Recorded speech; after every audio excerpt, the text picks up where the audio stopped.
السلام عليكم ورحمة الله وبركاته. اللهم صل وسلم وبارك على سيدنا محمد صلى الله عليه وسلم. ازيكم يا حبايبي؟ عاملين ايه؟ كل عام وانتم بخير. رمضان كريم علينا وعليكم وعلى الأمة الإسلامية كلها يا رب. النهاردة هفك اكياس الانتريه ديت وهغسله لانه متبهدل جدا تقريبا من العيد اللي فات، ما غسلتوش يعني سنة. انا بغسله كل رمضان، فهفك معاكم دلوقتي الشلت بتاعته دي ونغسلها في الغسالة، وبعدين نغسل الانتريه نفسه بخلطة كويسة هقول لكم عليها. هنفك دول دلوقتي، هو كل شلتة فيها سوستة. نفك السوستة، مش هعرف طبعا اعمل وانا بصور، فانا هفك الحاجات دي كلها وارجع لكم تاني. تابعوا معايا الفيديو او هتروحوا في اي حتة. انا فكيت الشلت اللي فوق اهي. دلوقتي هنشيل بقى دول ونفكهم هما كمان. دي الكنبة الكبيرة عليها شلتتين، دي السوستة بتاعتها هنفكها برضو.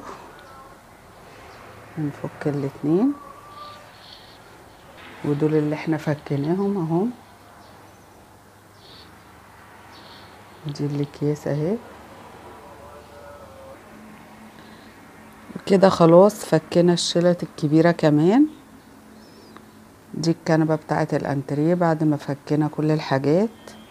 ادي الشلت الكبيرة. هنحضر بقى الخلطة مع بعض اللي هنغسل بيها الجسم بتاع الانتريه ده. هو كله تراب يعني، مفيش بقع ولا حاجة، تراب بس.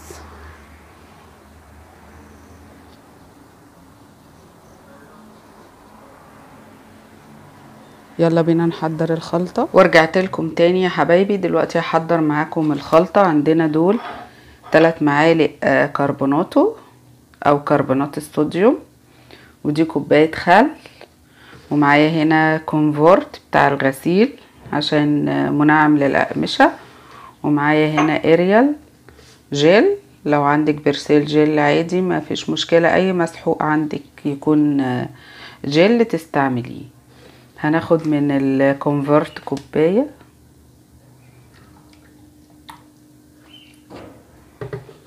وهناخد برضو من الاريال كوباية.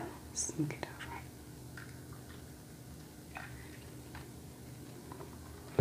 هي مش كوباية مليانة، هو الغطا بتاع الاريال بس هو حجمه كبير. ودي الاسبونشة اللي هنغسل بيها اهي،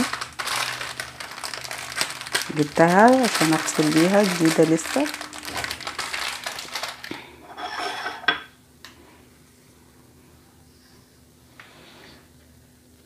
هنضيف الحاجات دي على بعض. بسم الله الرحمن الرحيم. ادي كوباية الخل،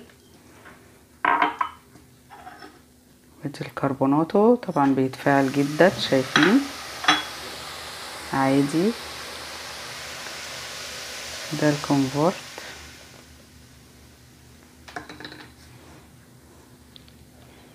وده الاريال جيل.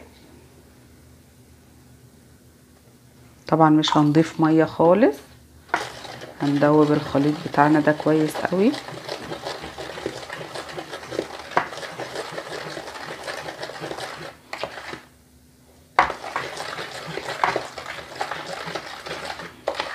كده دب كويس.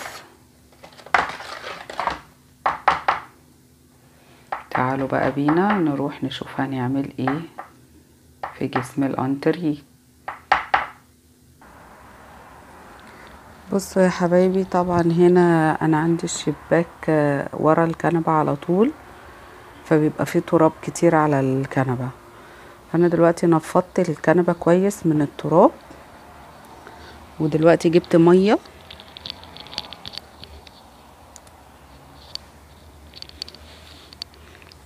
وفوطة هبلها وهمسح بيها جسم الانتريه قبل ما ابدأ في الخلطة، عشان لو في اي تراب ولا حاجة وحطيت عليه الخلطة هيعمل لي زي طينة كده.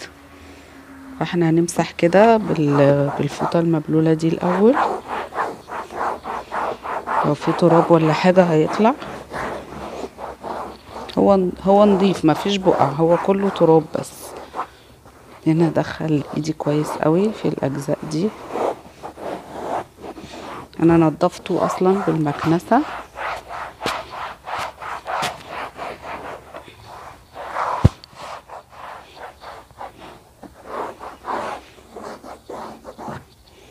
هعمله كله بقى بالطريقة دي. انا كده بس بوريكم الجزء ده.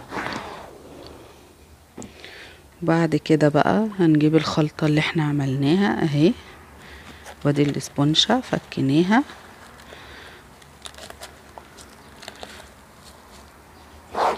وهنغسل كده.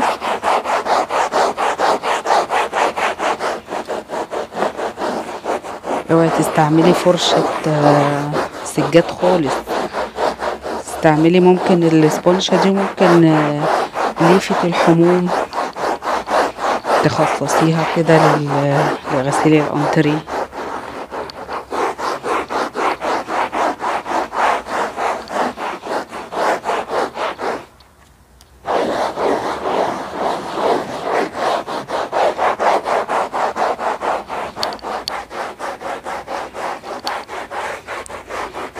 هغسله انا بقى كله بنفس الطريقة دي، وهوريهولكوا بقى بعد ما يتغسل. بعد ما هنعمل الخطوة دي هنسيبها عليه حوالي ربع ساعة، يعني عقبال انا بغسل بقية الكنبة هرجع تاني للجزئية دي، هخلصها وارجع لكم.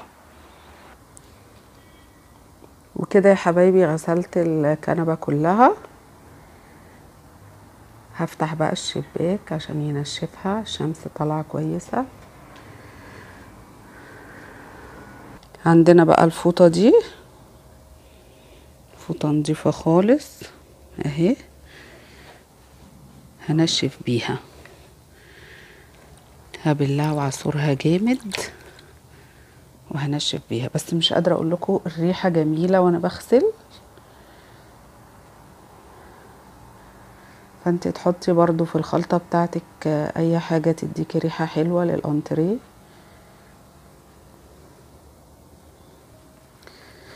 بلينا الفوطة نضيفة خالص، بليناها وعصرناها جامد وهنشف فيه بيها. كده فات ربع ساعة.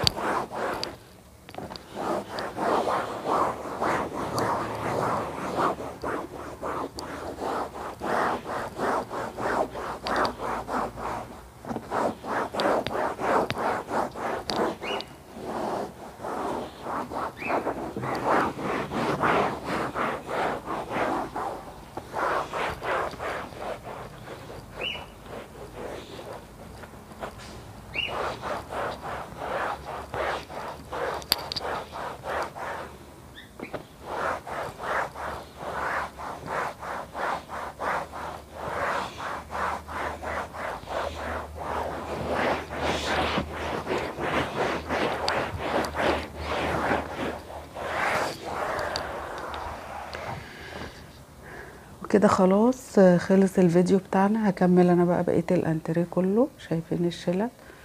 هفك كل ده وهكمله.